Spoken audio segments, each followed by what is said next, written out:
Más allá de mi situación, sinceramente siento que ya es una cuestión que en un punto me da cierta satisfacción que haya trascendido así. No lo siento como algo personal, sino como una situación que la sociedad se debe a sí misma, digamos, de terminar de entender más de qué se trata la ESI y de aplicarla como se debe y de que estas injusticias no pasen más, de que alguien pueda despedir a un trabajador y porque sí de un día para otro. Ya estoy con la repercusión que ha tenido gracias a medios como ustedes, yo ya siento que ha tenido un buen efecto más allá de mi situación personal. Yo estuve 2 años y medio trabajando ahí y no tuve ningún acta por mal desempeño, ninguna queja de ningún padre o madre por mi desempeño, o sea que hasta el momento de mi despido estaba en una relación bastante buena con la institución.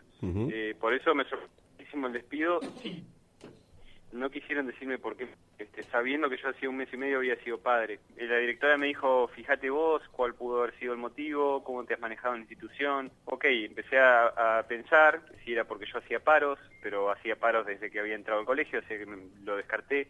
Y me enteré por medio de una madre de uno de los grados que había habido una serie de quejas por este motivo, que yo había abordado con lenguaje inclusivo la temática de la igualdad de género.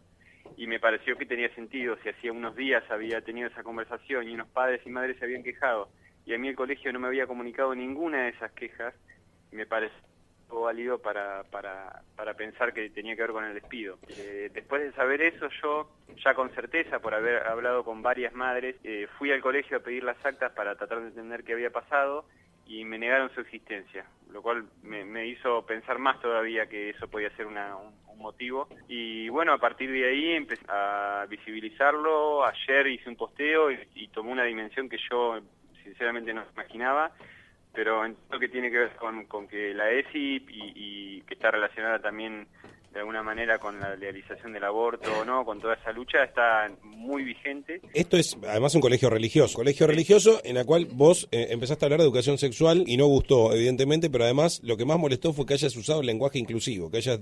Sí, a veces me llama la atención que parece que sin saber bien de qué las temáticas que propone la ley de educación son muy amplias. A veces no se intenta saber bien cuáles son o de qué manera yo lo abordé, sino que molesta a veces más la E. Entiendo que me di cuenta a partir de conocer algunas conversaciones entre madres y padres que hay un desconocimiento ahí, que algún comentario, por ejemplo, que tiene que ver con que yo me dedique a tocar el toc-toc, muestran que hay un desconocimiento de lo que es la ESI y de cómo se aplica, y de que un docente de música también tiene la responsabilidad y el derecho de aplicarla.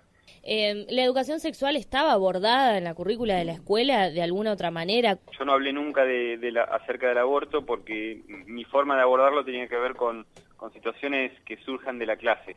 Entonces esa nunca apareció y no me pareció abordarla. Y también me parecía que estando yo en una institución religiosa, ese quizás era un poco límite que yo me autoimponía. Nunca pensé que hablar de la forma en la que hablé acerca de igualdad de género iba a generar semejante reacción, semejante despido. El colegio es el responsable de tender un puente entre la familia y los docentes, y todo hay que clases en primer ciclo, cuando lo que un nene o una nena pueda transmitirle a su padre quizás no sea, porque además yo hablé 2 clases de eso, era un tema que estaba todo verde, que ver cómo pudieron transmitírselo, y también hay mucha gente que bueno, le da más rienda suelta a su imaginación y prefiere hacer eso antes que dialogar. Claro. Yo era titular con muchas horas, recién habiendo sido padre, y en este momento del país y en este momento del año también, que para un docente conseguir trabajo es más difícil. No me pude despedir de mis alumnos y mis alumnas. Alguna madre me escribió diciéndome que su hija se va a llorar cuando se enteró que yo no iba a ser más su profe.